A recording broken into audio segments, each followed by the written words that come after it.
We are requesting you to please come take the seats in the front and in the center. Thank you. Yes, David and Joseph, please come to the front.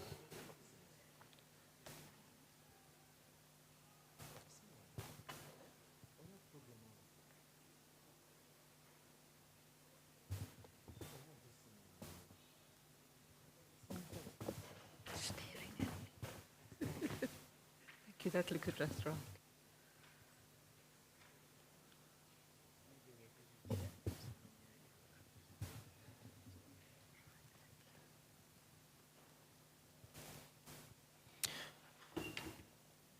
Okay, so Dr. Nautanyi is going to chair our next session, and it's our third and last keynote address for this conference. It's going to be presented by Professor Annie Gagiano. She asked me yesterday to call her Annie. I don't know if I'll do that. Her keynote is titled Valuing East African Anglophone Literature, Aesthetic Range and Narrative Powers. I would like to welcome the chair to introduce the keynote lecturer. Thank you.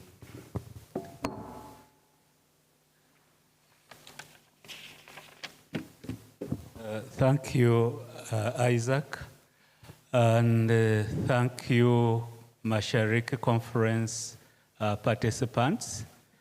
Good morning and welcome to this session. In a moment, I'll try my best to introduce Professor Anne, but I wanted to start with a small anecdote. And there's something uplifting, uplifting on one's ego when you win a fellowship to study a PhD. And that was the state I was in, a state of euphoria in 2010 when I got a fellowship to go and do a PhD at Stellenbosch University. But as everyone has gone through, by the time you take up the fellowship, you realize that that euphoria was misplaced. So we get in Stellenbosch, and we went to Dross, and we met a Nigerian who asked us what we had come to do. And we said we had come to do a PhD. And he looked at us with a surprise, wondering how sensible African men would travel over 6,000 kilometers to come and read books. Then we met a Ugandan, and we explained to him that we were studying to become doctors. And he said, okay, that is good. When you are done, come to KwaZulu-Natal, that is where business is. What we didn't know and what we discovered later, the business was inviting us, or had nothing to do with the PhD, but had a lot to do with psychology and curing people and giving them success. I bring these anecdotes because when you go to a new place, there are very many things you get to know and you get to navigate, but there was nothing that you had prepared for me for my meeting with my supervisor, Professor Grace Msida and Professor Anne Gagiano. I thought I knew what I had wanted, I was going to study. I didn't know how to articulate it, and they were patient enough with me to help me see what I was going to study. And since then, they have become very important people in my life, and therefore, you can't understand the pleasure and the honor that I have today to introduce Professor Anne Gagiano. Professor Anne Gagiano is an emeritus professor of English in the Department of English at Stellenbosch University. She obtained her BA honors, MA and D.Lit from the English department of Stellenbosch University, where she has taught since 1969. Her teaching focuses on Shakespearean studies, African prose and fiction in English, and 20th century English poetry. She has published widely, especially in the area of English, African prose and fiction in English. This includes her seminal monograph that is entitled Achebe Head Marachera on Power and Change in Africa. She has also published another monograph entitled Dealing with Evils, Essays on Writing from Africa. Her most recent publication, and these are many, include the Zimbabwean Liberation War Memories, Two Perspectives, Narrating African Migration, Perspectives and Chronotypes in Narrative Strategies, and East African Women Writers, National Epics, A New Force in Creative Fiction. We are privileged to have her as our third keynote, and she's going to talk to us on her topic. Her talk is entitled Valuing East African Anglophone Literature, Aesthetic Range and Narrative Powers. Please join me in giving a thunderous Mashariki and Makerere welcome to Professor and Professor Gagiano. And apparently, according to SK, I'm the only one in Makerere who pronounces her name properly. So a hand clap for me for being able to say an Afrikaans name. Thank you. There is an issue with that Afrikaans pronunciation, which would horrify any Corsican, which is the origin of this married surname of mine, which in any case is misspelt as I use it. It should be Gagiano with 3 G's. But anyway, in Stellenbosch, it becomes Gagiano. In the English department, Gagiano. And if you want to show Italian or Corsican flair, you say Gagiano. But it means a little oily rag with which you clean a gun barrel. So, very unromantic. I want to begin, obviously, by thanking from my heart the organization that called me to this event and to express what I felt when I received the invitation. Moved. I was so moved. Simultaneously, terrified and also excited at the opportunity to engage with texts that I tremendously admire and think immensely important in our African contexts. So, without further ado, I'll proceed and give you the paper for what it is. I tried desperately and finally last night to pare the paper down sufficiently, unsuccessfully. So Edgar, my chair, and my host, to whom I'm tremendously grateful, and my friend and my former student, and now my peer, and advancing beyond. So please just stop me when time runs out, and I'll conclude. Okay. Can you all hear me? Valuing East African Anglophone writing, aesthetic range, and narrative powers. How does one do that?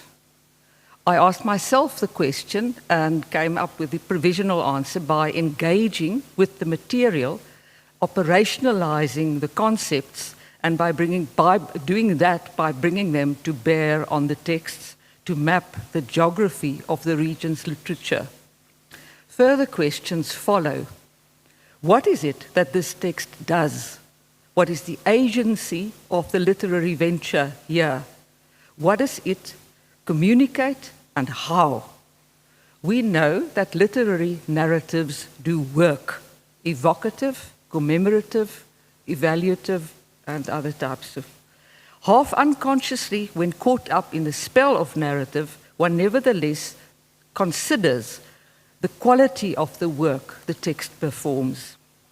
Aesthetic questions concerned include issues of form and format, verbal textures, and narrative power. But literary texts do not stand aloof from the world. They are and remain involved in it. Bakhtin reminds us, the work and the world represented in it enter the real world and enrich it, and the real world enters the work and its world as part of the process of its creation, as well as part of its subsequent life, in a continual renewing of the work through the creative perception of listeners and readers. And I love those expressions, creative perception, and the fact that the work is continually being renewed, because I believe we have only begun to appreciate East African literature. The corpus of East African writing constitutes a heritage and an archive to which we have recourse from many parts of the continent and the wider world. But I believe we've only begun to explore that. What I do in the second part of the paper is to look at 9 texts written in English, and I include 4 that are what I call English mediated, because I implicitly make the point that English is not only a literary language in the East Africa, a very important literary language in the East African context, but that it gives us access to texts in languages that would otherwise be inaccessible. So I include 1 text from Arabic, 2 from French, and 1 from Italian. East African fictional texts in English have existed as decolonial statements since long before the latter term became prominent. James Ogude, in an essay from almost 10 years ago, states, "At the heart of the drive for black aesthetics was the argument that African literary and cultural texts should be engaged in creating an imaginary universe in which the rationality of pre-colonial Africa and thereby that of post-colonial Africa is affirmed.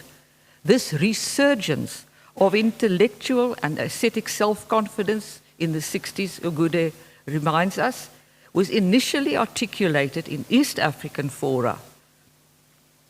In view of more recent accusations and suspicions about the, call it authenticity, of East and other African authors publishing in English with Western publishers, I insist that it is a shocking and unjust denigration of the artistic integrity of the regions and the continent's writers to aver that if they write in English, they do so primarily to please Western audiences and publishers. English is by now an established, of not African, but an established Afro-functioning language, is a point I'd like to make here. What do we require of a literary text? Although a novel is a work of art, it is also a knowledge source that strengthens a two-way or a multitudinous interchange of experience-based thought. Knowledge requires familiarity. If an East African novel is in English, does that language choice detach the vision from the region and its people? Think of the evocation in Afterlives, Goethe's novel, of the demeaning, objectifying stare of the German officer at his East African Batman Hamza, an insolent and intrusive inspection, making Hamza feel that he's being viewed as if he were incapable of returning that gaze. In contrast with what I'd call the subjectifying visualization, the empathetic evocation of the East African subjects in the compelling writing of the region's locally authored novels, such as, and my ambition was to look at no fewer than 13 novels. Sali's Season of Migration to the North, Ngugi's, it's his chronological order of publication, Ngugi's A Grain of Wheat, Kaira's The Detainee, Nuruddin Farah's Sardines, Lema's Parched Earth, Muhammad's Black Mamba Boy, Christina Alifara's Little Mother, Gatore's The Past Ahead, Owuo's Dust, Makumbi's Chintu, Adonia's Silence is My Mother Tongue, Mengiste's The Shadow King, and obviously Gurna's just cited Afterlives. Narrative used with the subtlety and sophistication that marks great writing does not foreground crude or explicit political positions, but speaks indirectly. East Africa has a canon of enduring works available in English, illustrating the paradox that in its reconsidering role, the literary narrative is more profoundly relevant to contemporary events than the daily events, and more trustworthy in the future it implies than the political prophets among us, and the text adapts to changing times. The most resonant assertion of narrative power that I know of occurs in one of Chinua Achebe's essays. Stories create people, create stories. In his novel Antilles of the Savannah, the old man from Amazon tells his listeners that only the story can continue beyond the war and the warrior. And lest we think in terms of glorious, heroic exploits, the elder tells a densely ironic story about another wily tortoise who does actually represent the people, albeit a people in defeat. About to be consumed by his old enemy, the leopard, the tortoise messes up the ground, explaining that even after I am dead, I want anyone passing by this spot to say, a fellow and his match struggled here. This is an example of a small narrative that in its humor subtly proclaims that in defeat, the spirit can remain undefeated, for life must continue beyond the war. Important and moving writing from this region acknowledges East Africans' greatness, potential, and misery or cruelty, and makes implicit objection to evil or abjection, even as the narrator shows up points of light and hope. The real writers pay attention to the post-colonial present. Consider Okot Bibitek's startling image of the laughing wound and the way in which the poet implies a narrative in lines from a poem to which Susan Chiguli draws attention. Look at the laughing wound in my head. Brother, how could I, so poor, cold, limping, weak, hungry like an empty tomb, a young tree burnt out by the fierce wildfire of Uhuru, how could I inspire you to such heights of brutality? These lines from Okot's 1971 Song of Prisoner embody what Chiguli terms Okot's preoccupation with the paradox of post-colonial existence. It prompts the question, who is imprisoned? Its title, Song of Prisoner, prompts the question, who is imprisoned literally and figuratively in our liberated societies? The addressee in Okot's poem, Brother, is devastating as well as courageous, pointing a finger simultaneously to the man on top and the man or woman next door or in ourselves. Even so, the aesthetic thrust of post-colonial East African fiction is many-sided, insisting also on the presence of greatness in the human sense, as distinct from the fabricated greatness of the powerful. I propose a view of literary narrative inter alia as argument. Literature in narrative provides impressions and evocations of a balanced complexity that includes an intellectual grasp of situations, but that also transcend the intellectual to create empathetic, imaginative understanding of what it was like to live in that time, in that setting, for that person. Thus, doing battle with superficial, generalizing, or dismissive cliches of blame or praise. Fiction is an instrument of appraisal and not mere propaganda. The aesthetic beauty factor in literature lies in the artistically skillful shaping of the chaos and mess of facts, feelings, and the systems or settings containing them. It lies often in finding the most convincing narrative voice, a voice that subtly speaks underneath all the competing voices in the text. Our histories are far from fully understood and all too often distorted by the precedent ideological visions providing a soothing simplification of vision. By contrast, engaging with our worthiest novels is often uncomfortable, undermining flattering or comforting self-conceptions and refusing validation to binarisms or ideologies. Instead of political positions, such texts insist on values. The most important novels acknowledge that the imperial impulse, that is the will to dominate, is pervasive. Therefore, it is also indigenous and intrinsic to all the evoked societies, rather than primarily or exclusively the externally imposed form of colonialism and or international capitalism. All people are capable of doing harm, women and men, rich and poor, old and young, blacks and whites.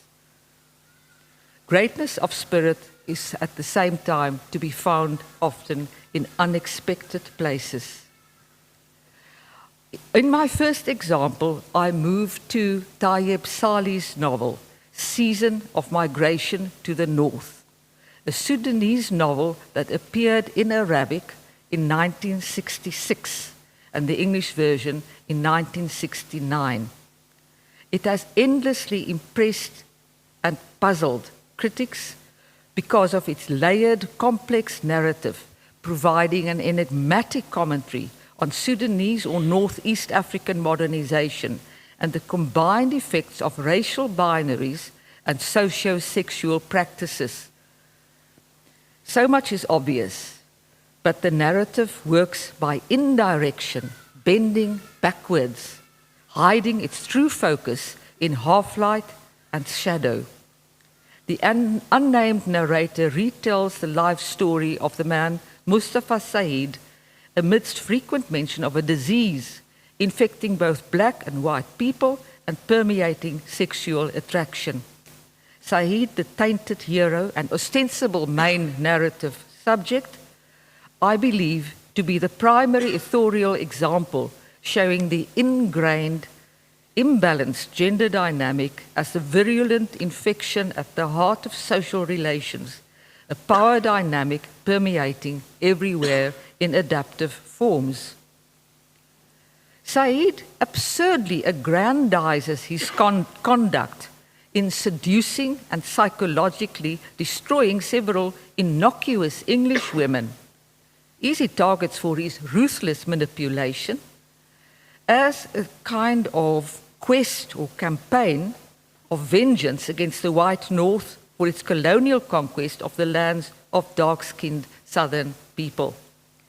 He meets his match in the woman Jean Morris, who is as ruthless and sexually twisted as he. Both of them are devoid of love, though lustfully obsessed with each other. Salih depicts Said not as conqueror, but loser against Jean Morris. For although he murders her at the moment when she appears finally to succumb to his lust, the horrible deed is committed at her behest and Said remains forever after in her thrall. Upon his release from a British jail, Said returns to Egypt and settles in the village in which the narrator grew up and where he comes as a regular visitor to his grandfather.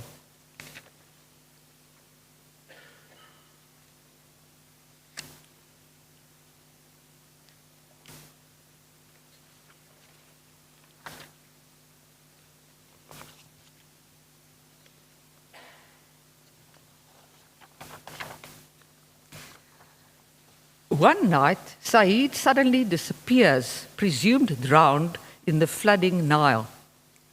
Yet that this was no accident, but indeed pre-planned, is shown by his having left a letter from himself to the narrator asking him to look after the family he's leaving behind. Perhaps he went off to find a replacement Jean Morris. Perhaps this was a suicide because he could not endure his isolated existence among people very unlike him. But the fact is that he has deserted his African wife Hosna and his 2 young sons, leaving Hosna unprotected. In Khartoum, where he works, the narrator had been disgusted by the corrupt, predatory post-colonial elite of several African countries. But he had believed that in the village, a wholesome lifestyle had escaped the elite of several African, had escaped the corruption emanating supposedly from modernity and the West. Then he discovers what the narrator seems to see as the worst form of predatory corruption in the village: the brutal domination and exploitation by means of which men hold sway in the village. They will violently subjugate women if necessary. Even the narrator's seemingly saintly grandfather sees no problem with an elderly man believing himself entitled to orchestrate marriage to Hosna, the widow of Mustafa Said. In a typical pact, he gets Hosna's father to give permission for her to be forced into this marriage that she desperately but unsuccessfully attempts to resist. The narrator cannot help her, though the plan horrifies him. He imagines Hosna's marital rape by the old man and compares it with the sexualized murder of Jean Morris, concluding irrevocably, if that other thing was evil, this too was evil. On the night the old man, driven half mad by Hosna's steadfast refusal to allow him access to her body, decides to rape her, she fights back and kills him, but is herself horribly killed by the old man. The terrible news reaches the narrator far away from the village, to which he rushes back, finding that no one except himself is outraged by or grieving Hosna's dreadful end. Everyone else laments only the old man's death, blaming Hosna. I say that only the narrator seems to view Hosna's courage and quiet integrity as provoked into her becoming a woman warrior, refusing to succumb to injustice. The vision informing the narrative is hence feminist, incarnated as a moral force even stronger than the text's anti-racism. Ngugi wa Thiong'o's A Grain of Wheat, the magnificent Kenyan classic everyone here knows, appeared in 1967. Every time I read it, I am moved by its social density, the way it is rooted in its rural setting, and by its tragic melancholia. The most remarkable move Ngugi makes in this account of the anti-colonial struggle is to complicate the binary, to opt out of a story of heroic resistance versus villainous alien invaders. He de-simplifies the narrative in showing us how colonial oppression converges with local betrayals. Who can forget Ngugi's moving depiction of Mugo, unparented, isolated in his loneliness, unnoticed? Everyone in this novel betrays either the liberation cause or someone to whom they should be faithful. Yet the narrative empathy that enwraps them takes a larger view. It comes from profound recognition that at times of such dreadful stress and distress among a people, hardly anyone remains uncontaminated. Some especially tenderly imagined yet terrible moments in the narrative include the following. When Kehika tells Mugo how he shot the cruel district officer, there is a complete absence of triumphalism in his voice. Instead, there were tears in that whisper. Recall also the moment when Mumbi tells Mugo about the home guards burning down their village. Something in me cracked when I saw our home fall. Or Mumbi attempting to explain to Wambui that there was more to Mugo than the hateful, duplicit betrayer of Kehika, saying of Mugo's first and private confession to her as Kehika's sister, "But you did not see his face." For it is Mugo who is at the heart of this novel.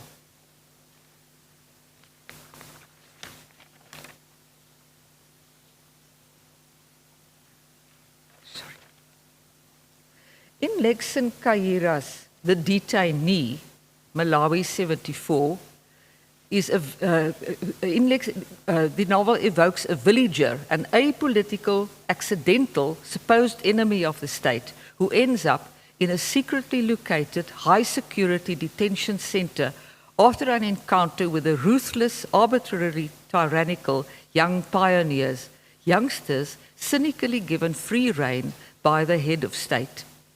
Sir Zadok, a thinly disguised Dr. Hastings Banda, is the ruler at the time.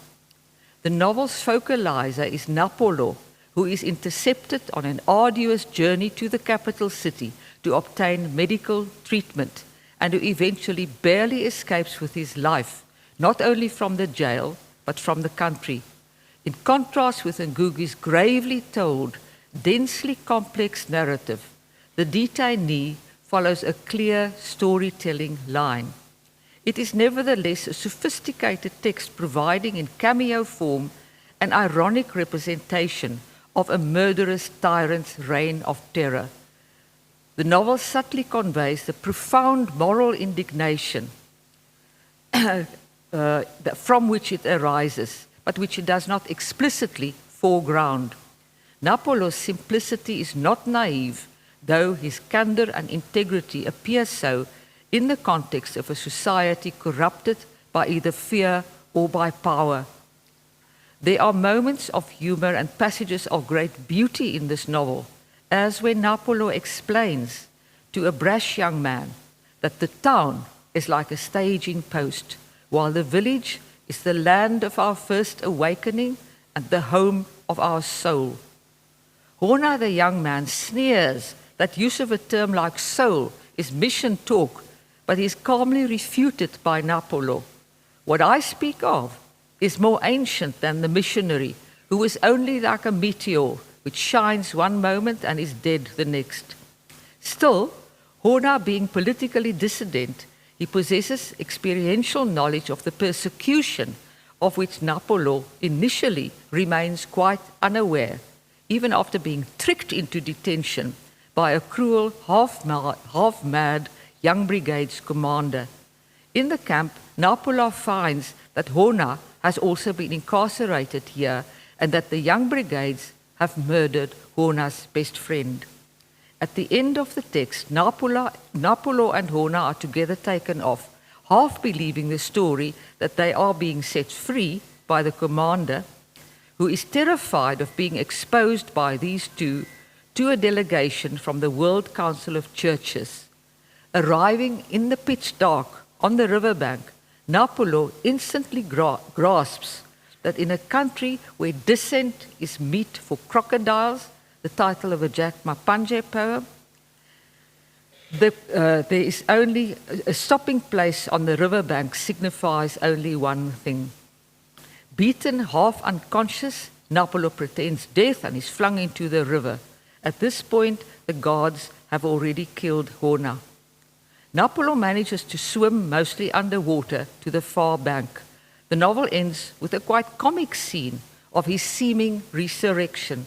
But given that he wakes as a man bereft in utter exhaustion in a country other than his own to which he can never return, the comedy has a bitter undertone. Nuruddin Farah's Sardines, Somalia, 1981, is also a feminist text by a male author. Here, the feminist orientation is as explicit and fully foregrounded as is the female central character, Medina, one of the leaders of a group of intellectual dissidents riskily opposing the ruling dictator, the unnamed he in Medina's writing and thoughts. The maleness of the dictator being emphasized, the novel shows him having a powerful female ally, defending harsh traditional practices, Medina's mother-in-law and opponent, Idil. In the preceding text of Farah's first trilogy, the novel Sweet and Sour Milk, Farah uses psychologist Wilhelm Reich's aphorism, "In the person of the father, the authoritarian state has its representative in every family, so that the family becomes its most important instrument of power." In Sardines, the mother-in-law Idil fulfills that patriarchal role. Like feminists out in the world have long ago realized, women can be and often are rigidly, even viciously patriarchal in their practices, like Idil. Some critics misconstruct Medina's strength and steadfastness as merely the counterpart to Idil on the opposing side of Somali politics. But the author very carefully evokes Medina's fierce political intelligence, contrasting her not only with Idil, but with her former friend, the Italian communist Sandra, fated in Somalia by the rulers, and with Medina's own mother, Fatima bint Thabit, who lives in Purda, and with the would-be woke African-American Atta. Medina is a nurturer and mentor to several younger women, though she can take consistency too far. Farah also depicts several other admirable women who manage in ways different from Medina's to maintain moral dignity and, if not defy, quietly resist tyranny and its corrupting temptations. Like the mature Ebla, first featured in Farah's early novel, From a Crooked Rib. But it is high time to allow space in this crowded paper to the East African women writers, my first example of which is Tanzanian Eliesha Lema's Parched Earth that appeared in 2001, which has not yet been given its due for its brilliant, slowly unfolding uncovering of the deep structure of sexism in our societies, in East Africa and globally. While vividly grounded in its localized setting of East African modernity, Lema's narrative, like its main character, advances step by thoughtful step to the eventual realization how women and men are all ensnared in what Doreen Seko, the main narrator, calls the web. She begins to see how its construction reaches back in time and place in her own family, in her mother's story of her first love and its defeat and destruction, and the later repercussions of those events, while the main title of the novel evokes a bleak scene of dying crops, desertification and starvation, which seems sardonically apt in auguring a love that wilts and withers. The subtitle, A Love Story, indicates that love can revive or find new outlets as the earth can recover from drought. Doreen Great-Aunt Mai first warns her that a woman is a social orphan.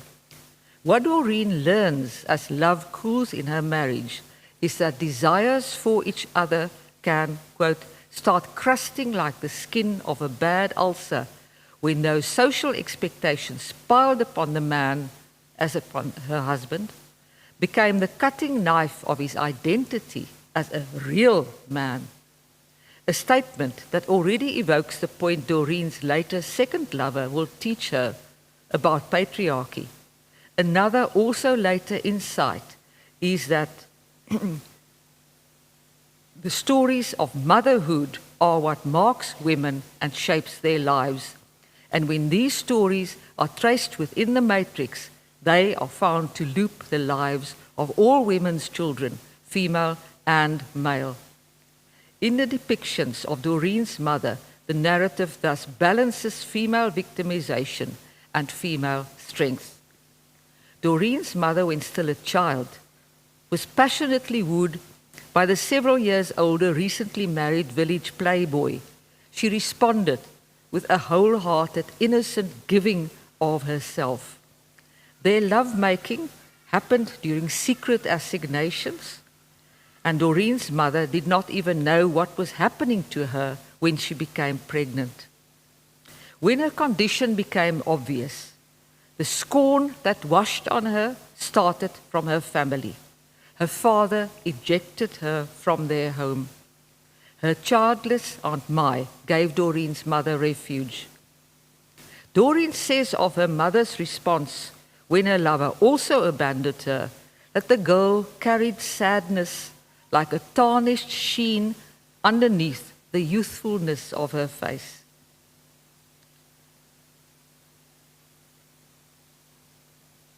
But she learned to live in the world of men, so that the death of passion of the one love of her life left only a thin layer of ash upon her heart. Her spirit, says her daughter, was of a nature too wild to tame and strap into conformity. After her first son, she bore Doreen and other children, never marrying, supporting her family in happiness by doing farm work.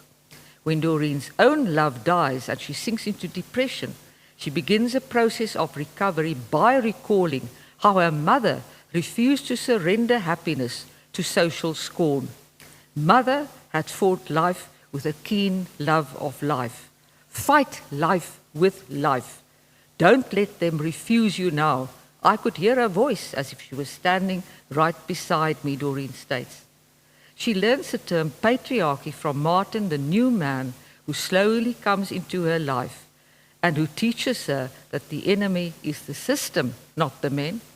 He adds that what will finally throw patriarchy off board totally is society accepting that yes, a man can need another man and a woman can need another woman as intimate partners.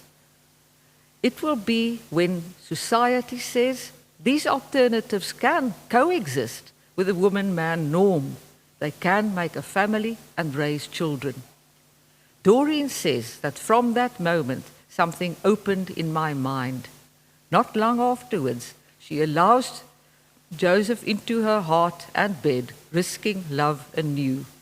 I cannot think of another novel in East Africa or anywhere else that provides a narrative which so seamlessly blends deep thoughts about love, sex, gender, and gender as well as generational and familial relations with such beautiful lyricism and moving affect.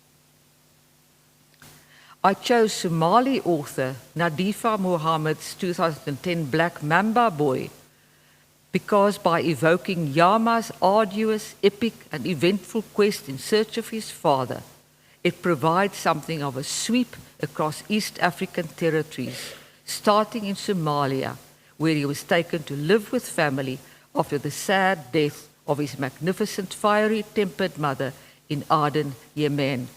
We have a female author paying great tribute to a male protagonist. The boy leaves Somalia and travels through Djibouti, Eritrea, Gondar and Egypt before later on as a married man reaching the UK by ship during the later part of World War II, unscrolling a geographic historic map and paying tribute to the original Yama, the author's father's courage and grit. In a central section, Muhammad commemorates the unnamed 9,000 East African boys who foolishly battled on the mountains of Eritrea for Mussolini, grieving over and lamenting precious lives wasted in brutal Euro-colonizing wars or invasions.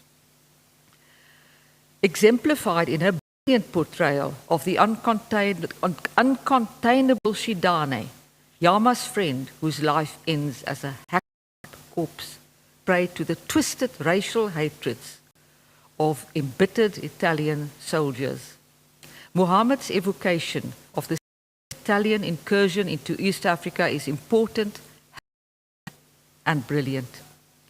In Djibouti, Yama had been rescued and befriended by the fatherly, well-named Idea, who warned the boy about the region, that at this time all of it is an abattoir in which the Italians, whom he calls devils, hang to 50 Eritreans a day for innocuous, trumped-up reasons. But Yama is undeterred. My next example is Christina Ali Farah's originally Italian novel, Little Mother, the English title, originally Madre Piccola, 2007, the translation 2011. It is set in Italy mostly in the 90s, at a much later time than the World War II invasion, also depicting Somali-Italian linkages. Italy is not the aggressor, disrupting Somali lives here. It is Somalis themselves. Domenica Achad's dual name indicates her psychological condition, torn between her differing parental cultures, when at age 9, her mother, despairing of her father's risky opposition to dictator Barre, returns with the little girl, rupturing the sister-close relationship between Domenica and her cousin Barney. Domenica, alone, adjusts to Italian life with her mother by trying to empty herself of her Somaliness and conform to Europe. Then there is a chance to see her father by flying to Somalia, where she arrives only to be half kidnapped by a bossy male cousin in order to save her life. For it is at this moment that Somalia collapses into violent anarchy in the post-Barre mayhem. The male cousin takes over Domenica's life in Western Europe, for she finds herself so uncertain of her exiled mixed identity and purpose that she self-mutilates in despair. Severing ties with her mother, and by letter with Barney. Eventually recovering her independence of mind, she leaves the domineering male cousin and begins recording Somali lives in exile on video camera for a documentary. In the USA, she meets and later marries a fellow exile, Tagere, who lets her do as she chooses, though his motive for marrying her may be double, in order to piggyback on her Italian passport. He is her baby's father, but unable to join her in Italy because his Muslim divorce is not recognized there. Domenica is not troubled by this, having decided to raise a boy with the help of Barney, the boy's little mother, and the cousins reconnect with a Somali uncle living in Italy and with Domenica's mother. Tagere, the husband, is somewhat weak and feckless, but Barney, a midwife in Italy, is a well-adjusted and vital woman, always maintaining her Somali connectedness. Her impressive, caring nature gives her constancy. It is she who speaks the beautiful, terrible words, evoking the corpses of Somali and other African refugees watching up on Italian shores like debris, their purplish skin blotched with white salt. The aunt who raised Barney after her own mother's death died in such a shipwreck, fleeing Somalia. So this is the first time the issue of refugeeism and exile enters into the narratives I am discussing.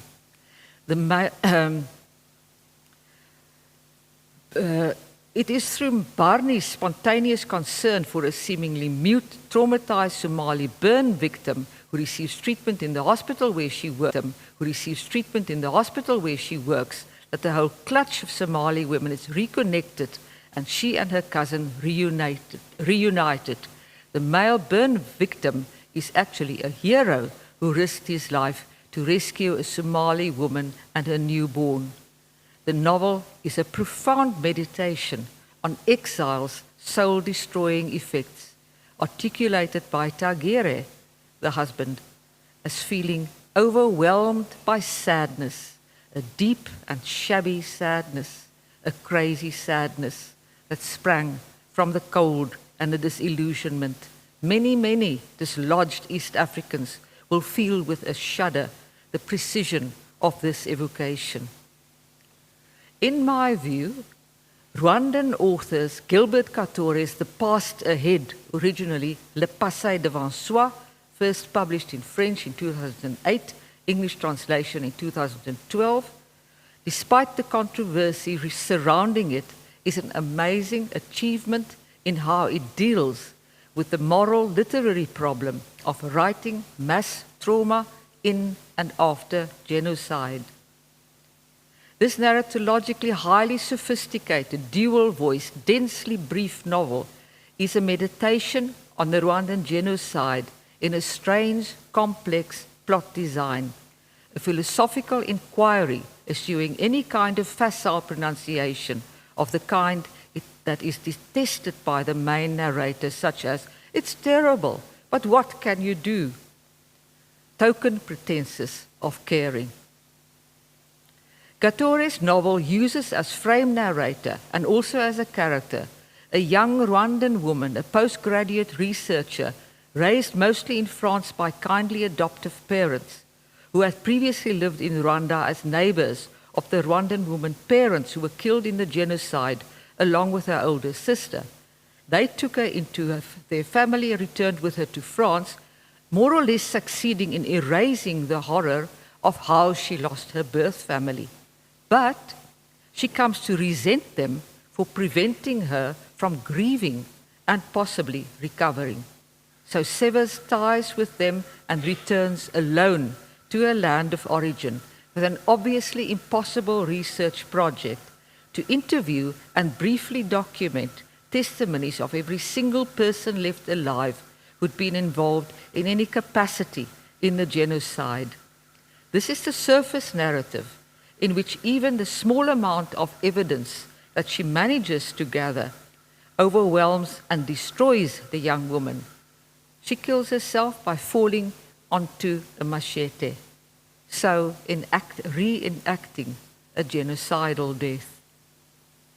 There's an alternative, second and deeper narrative, seemingly written by this young woman, in which she imagines the life of a man who is forcibly initiated by the genocidaire on pain of losing his own life by bloodily murdering, while they gaze on, his own father for the supposed crime of twice marrying a wife of the other ethnicity. A novel like this, I think, illustrates what I previously called regarding one of Yvonne Vera's novel, de-othering a perpetrator, because I think what only the very great novelists can do is actually make us acknowledge that the people who perpetrate awful deeds are part of who we are and that none of us is incapable of evil. The second novel is surreal in many respects, interweaving dreams and nightmare visions of the imagined perpetrator who had gone on, under the pressures of the time, to kill hundreds more as the brutal leader of a killer squad. Some people will refuse to kill under threat of losing their own life, but most yield. After the genocide, this man, like other killers, attempts to resume his previous life as a metal worker, but his awful memories drive him out of society into a strange exile on a forbidden island where his haunted, lonely life bleakly ends. The central unanswerable question in the narrative is, does forgiveness have a limit? If so, what punishment is appropriate for the acts that Nico and so many like him have committed? Probably there is none. Perhaps there is no need, since guilt at this level of virulence will hound people either to or until their death. But the narrative complicates even this half-answer by showing that ostensibly innocent survivors cannot cope with finding out the details of what happened and are engulfed by the horror. The terrible and terrifying meaning of the puzzling title seems to be that no one even remotely involved can escape from a past this horrific, the past ahead of us in the title. Not even blameless victims. And even if every Rwandan could record their genocide memories, it might be considered fully narrated, but never understood, completed, or grasped. It remains a horror untamable by understanding, but a horror that we have to acknowledge. The novel Dust by Kenyan Yvonne Odhiambo could never be excluded from a listing of East Africa's most remarkable narratives for its complex interweaving of the stories of characters whose hidden guilt and shame resurface as haunting, unerasable presences. We all recall its echoing statement about the country that Grace Musila dubbed an assassin state, of which Owoor writes that after the assassination of Tom Mboya, Kenya's official languages became English, Kiswahili, and silence. Although ominously, there was also memory, as she adds. The affective curve of this text contrasts with Katore's, for in Dust, horror seemingly buried in silence does re-emerge into speech and acknowledgement of complicity, coming finally to the possibility of forgiveness and self-forgiveness and even atonement. These brief remarks, inadequate to the grandeur that this narrative at times attains, will have to do for now. In a sweeping study of society's founding narratives in an 18th century text, now in a society now in transition, is one way in which one might describe Jennifer Nansibuga Makumbi's Jintu, Uganda, 2018. It is not, in my view, quote, a soaring and sublime epic, as Marlon James dubbed it, but a sequence of wonderfully down-to-earth and diverse bio-narratives of troubled, fascinating, yet ordinary, imaginable Baganda people caught in the web of a mythic ancestral narrative that creates an historically, and the novel creates an historically expansive, inclusive account, moving us by its absorbing detail like a narrative serial to a level of reading so immersive that as readers we all but live within the vagaries and challenges of Ugandan life and the lives of Ugandans in a range of social and political roles. Near the end, in a perfect touch, this city in which we are gathered is evoked in a moment of tranquil vitality by the character Isaac, and I was delighted of the coincidence of names, in his own moment of recovery as he gazes at the spread of city lights in the early dark, feeling, quote, that a sense of expectation hung over the hills and that Kampala was going somewhere, and he, Isaac, was going along with it. How different from the locatedness of urban and rural Ugandans are the both unsettled and stalled circumstances of East Africa's internally displaced refugees, those whose city and country have been shrunk to the size of a Sudanese refugee camp in this novel are mainly from Eritrea. At this time, a land bombed day and night. Theirs is the life that Suleiman Adunia's Silence is My Mother Tongue, 2018 Eritrea, evokes from his personal experience. On the one hand, celebrating the unstifled creativity and independence of mind of some camp dwellers, the narrative draws particular attention to the obsession of influential people in the refugee camp, among whom the midwife, with maintaining particularly sexual purity. Several characters whose policing of moral behavioral practices in the camp hides an ugly hypocrisy are unsparingly observed by the narrator. While women are guarded, cruelly hounded, and severely punished for transgressing, some men, often married, who rape women, often immature girls, remain exempt, while the victims are brutally punished and ostracized, rendered invisible. And he is writing from memories. The novel frames its narrative by means of the device of an aspiring cinematographer. The filmmaker's narrative is mainly a hymn-like love song celebrating a young woman whose spirit is uncontaminated by inhibitions, and who, in living only by her own rules, is truly free in her candor and ability to love those whose identities and sexual lives are viewed by others as sinful. Her mute brother is one such, and he is Saba's soul mate. The narrator tells us that everything Saba loved, everything she did naturally, would meet with disapproval. She lives past this.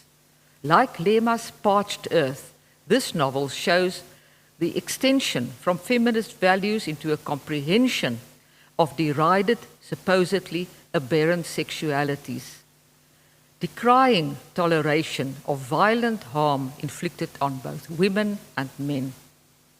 Later on, Saba, the young woman, having rescued her dearest friend after a grievous injury in a violent rape, accepts her friend's role and intention of being an Eritrean soldier in her stead, so sacrificing her own dream of becoming a doctor. Saba's departure inspires her mute brother to voice a benediction. She freed herself before her country. She freed me and freed love in our compound, in our camp, before she set off on her way to the front to pick up a gun to free a piece of land. In Maza Mengiste's The Shadow King, Ethiopia 2019, we find a combination of the just anti-colonial war theme with the feminist theme. In Mengiste's text, the bomber planes dropping poison gas on villages are Italian. This much earlier invasion began in 1935. Ethiopian society is still feudal. Class issues are a hidden ingredient in the arduous and bitter liberation struggle. Years later, the main woman character, Hirut, imagines hearing the voices of the dead from this earlier war. We must be heard. We must be remembered and mourned. This, I believe, is the duty Mengiste's narrative attempts to fulfill, movingly and at times shockingly. Evils may be sheltered under the guise of heroic male leadership. Mengiste evokes the effect of her rape by her commander and supposed protector as follows: there is nothing left to be done. She has no body, no tongue, only a fire bubbling inside, trembling like a tightening fist, pushing against her throat until there is no time that is not here. But suddenly, a yawn bursts from Hirut, and the completion of the rape fails. The rapist storms off in fury. At this time, Empress Selassie had fled to Britain, while Italian cruelties intensified. One commander develops a terrible strategy of intimidation, tossing captured Ethiopians, old people, children, priests, down a cliff, demanding that they be photographed as they fall for war propaganda. Hirut subsequently notices that the shy musician Minim resembles the emperor and could be dressed up to re-inspire the despairing, devastated Ethiopian people, because the Italian conquest has been announced and they are governing. Not that this is the main title reference, however. The older Herut much later realizes that the Shadow King was a composite of all those women and men who remained faithful and bore the struggle forward through pain, loss and suffering to earn freedom for their people. In last example, East Africa's Nobel Prize winner, Abdulrazak Gurnah's Afterlife 2020 is an unusually but beautifully structured narrative that circles slowly inward to its center, in familial love and loyalty outlasting horrors, in a quietly told, slow and deliberate sentences. The author creates a rhythmic balance of impressions concerning all participants in the events of a dreadful time. For example, the kindly conduct of the German farmer whom Elias describes as having acted like a father to him, versus Elias's friend's insistence that the 30 years of German occupation left Tanzania's earth soggy with blood. But we are also shown how easily even gentle Hamza is seduced by the temptations of wielding power over his compatriots. When he saw the terror of the villagers when the Askari arrived and could not suppress a thrill of pleasure at their fright. This parallels the German officer's combination of icy detachment and disdain with his interest in and care for Hamza. German military refused to accept their country's defeat in East Africa and left the land as a consequence littered with corpses and soaked in blood.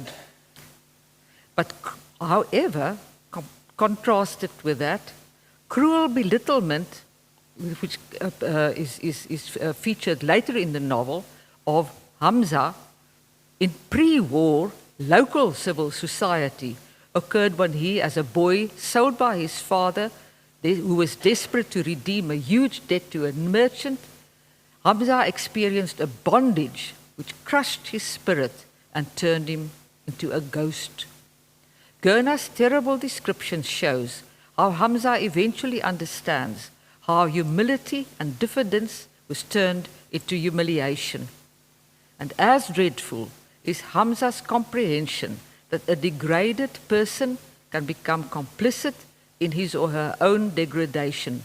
Remembering bitterly, he imagines seeing his cowardice and timidity glistening like vomit on the ground, cruelly self-belittling thoughts. So the vicious class contempt Hamza experienced. I'll close, okay. So let me skip to a brief conclusion. Maria Pia Lara states, as agents of cultural contact, narratives work across the boundaries of their own culture. This connects with Tirop Peter Simatei's 2001 comment on novelistic discourse antagonizing the national project because it activates the disparate and at times discordant identities and voices within the national space. The supposed literary desert that Tabando Riyong in the 1960s perceived in East Africa has become a garden set to grow numerous additional blossoms of the savannah, to use Henry Ole Colette's beautiful title. Thank you very much.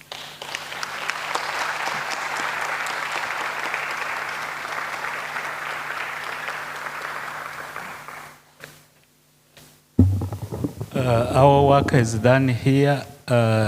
Isaac, who is going places.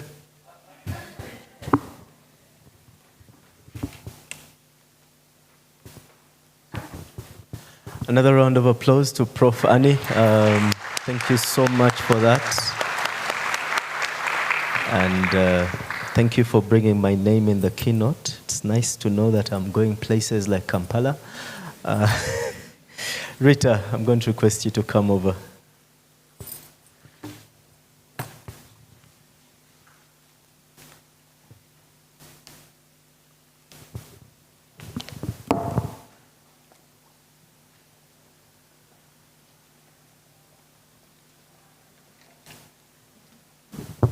Yes, good morning, everyone. The hand clap wasn't befitting the keynote that we've listened to. Yes, that's better. Thank you very much. Yes, my role is simple: to humbly invite Professor Grace Musila, Chairperson Mashariki, and also board member, and Dr. Edgar Nabutanyi, who is already here, the head department of literature, College of Humanities and Social Sciences at Makerere University, to present some befitting Makerere University souvenirs to our keynote speaker.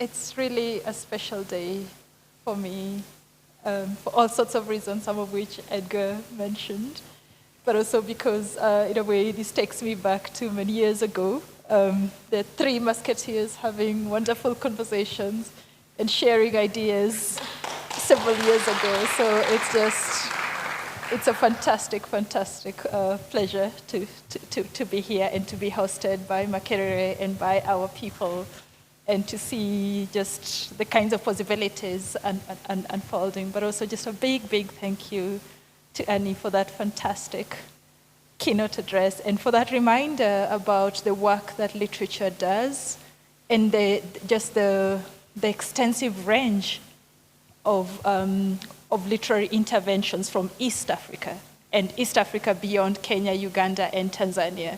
I think for many of us, we've built an entire bibliography, a reading list of books we definitely need to dig up, to read, and to absolutely add to our reading and teaching list. And a little secret I'll tell you, which Annie didn't let you on to, is that for many years she's run a series of book reviews of particularly books that do not get the amount of circulation that they deserve, and it's called the African Library. So look it up.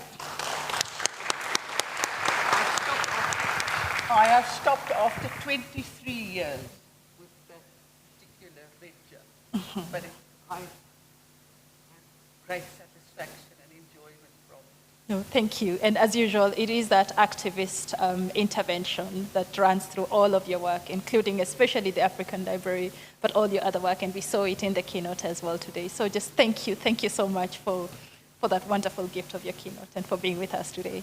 Thank you, Grace.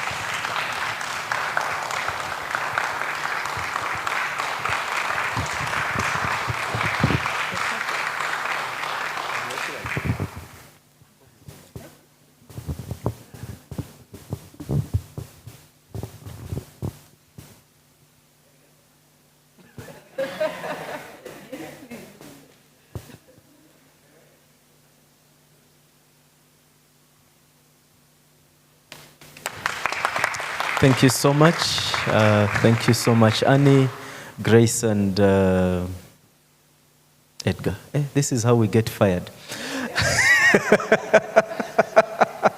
Yes, thank you so much. We're going to have breakout sessions right after tea. The rooms remain as they were yesterday, 3.1, 3.2, and 4.2, and we'll have a session here in the auditorium.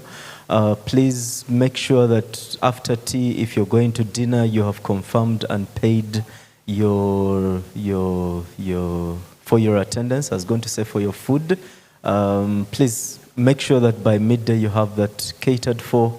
And again, there is tea in the foyer. We welcome you. Tea should take about 20 minutes, and we should be able to reconvene in about 20, which means that will be 10 minutes to midday.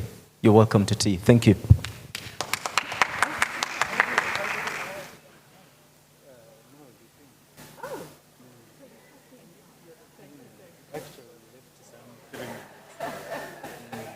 I could actually have got to the end of the burner. Anyway,